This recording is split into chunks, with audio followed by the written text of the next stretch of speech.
Hey everybody, it's Jason Blaha here representing Jason Blaha's Strength and Fitness. But a quick reminder, if you guys will please click like down below, it'd be greatly appreciated. If you're not following or subscribed, do so and drop me a comment down below. I would appreciate that so much. Thank you. It's time for another full body workout. I said that really fast. Okay, let's get over to the training. I decided to go a little harder on the squat today. I went really good on the bench the other day, got a 350. I held back on the squat, but I'm like, you know what? I need to just knock down a 455 squat today. I know I can totally do it. I feel like it's in there easily enough.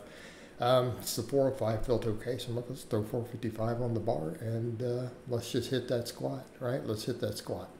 And today's volume just wasn't super high today, but it doesn't need to be. Obviously, I did sled work afterwards. But yeah, the 455, it was pretty heavy. I'm not gonna lie. I'm not gonna say crazy grind like I felt the lights going out, but I mean it was real close to a max today. Like realistically speaking, could I have done more? Probably. But can I say with absolute certainty, had I put, 475 on the bar, I could have got it, or 500? I can't say that with absolute certainty. So, felt good though. Felt like it moved good, but I could tell it was a little slow on the way up. Same kind of the benching today, and it's a thing I realized when I was benching. I feel like, again, I'm getting leaner. I keep having people pestering me, like Facebook big time. They're like, oh, you gotta lower the calories. I'm like, guys, I'm just keeping it tight.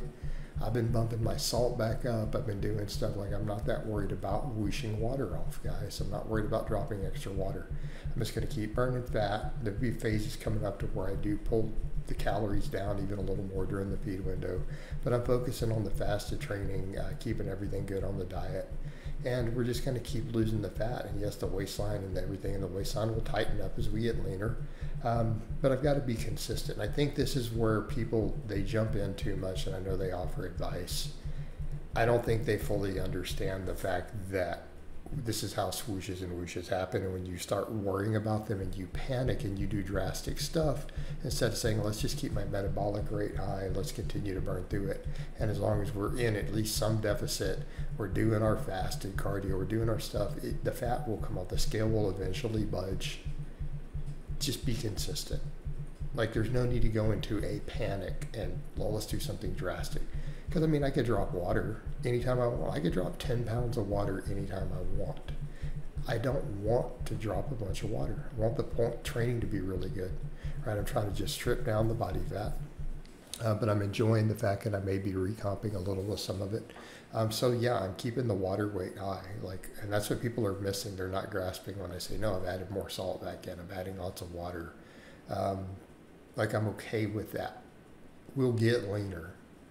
And the thing is, dropping water may not always make you look leaner. But did a 335 pause bench, just did a 500 deadlift, called it.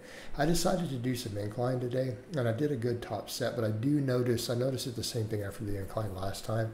A very, very, very minor, mild inflammation in my shoulders. It's nothing painful, just a mild discomfort. And I noticed it again here. I'm like, I don't know that I should do this. I feel like it's detracting from the dips, right? I wasn't doing incline. I managed to get the bench up to 350. That 335 felt a little heavy today. So again, I need to be careful of that, and I need to focus on the dips. Like, let's just do the one, build it to a heavy single on the bench and just do our dips.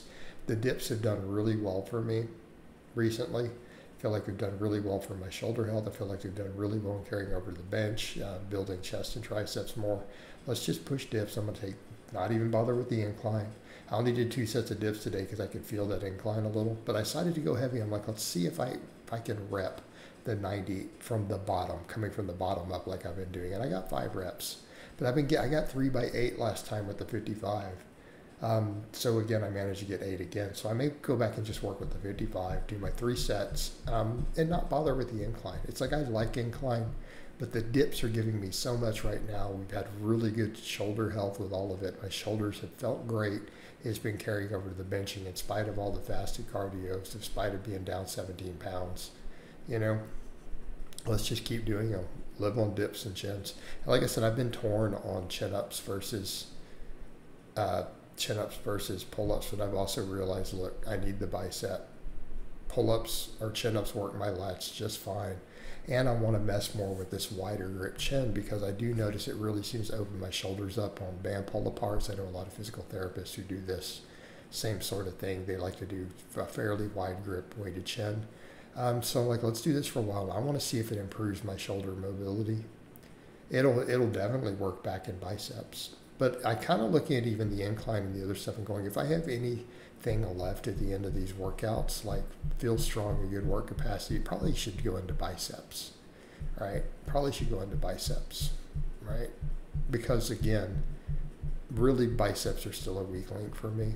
They need to come up, they need to grow. Even as I get leaner, get the waist smaller, I need more arm, I need more bicep. I feel like the dips work really well for my triceps. Even my arms were bigger when I was younger. I did lots and lots of dips. My triceps will do well on them. I just need to keep doing them and keep getting stronger at them. I mean, same thing. I could start setting goals for the dip and be like, all right, let's get to that bottom up position. Let's get to 3 sets of 10 with that 55. If we do, will my bench go up?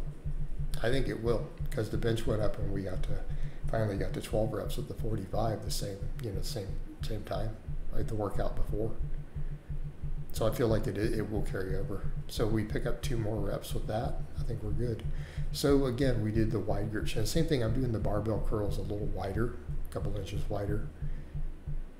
Trying to do them real strict. And I got PRs here with this weight. I managed to get 9s on all of it. I was getting 8. So we're getting 9 now. Very happy with that. Right, very happy. So 3 sets of 9. So again, seeing a little bit of improvement in the bicep strength. But again, as I tighten the diet up just a little bit, we may see some of that all stall, and that's okay. I can accept that because we need to be focusing on fat loss too. And as much as I like my gym lifts, I'm like, I'll just use carbs and sodium to push the gym lifts. Let's just keep hydration as high as possible to keep the progression going with this stuff. And if we reach a point where the calories are a problem, then we just accept that. And then we say, okay, we're not going to get bigger and stronger anymore at all. We'll just do the best we can, and let's keep stripping the body fat down. But again, I've already done an hour on the bike. I did a sled work afterwards. I'm going to do some more. I'll probably do that before this goes live. But overall, good workout. Happy with getting the squat. Happy with all the other stuff. Happy with how all the curls and stuff are filling in this position. Even if it doesn't look as good on camera, it's probably working my biceps better. So I hope it's been informative, and I'll talk to you guys and gals next time.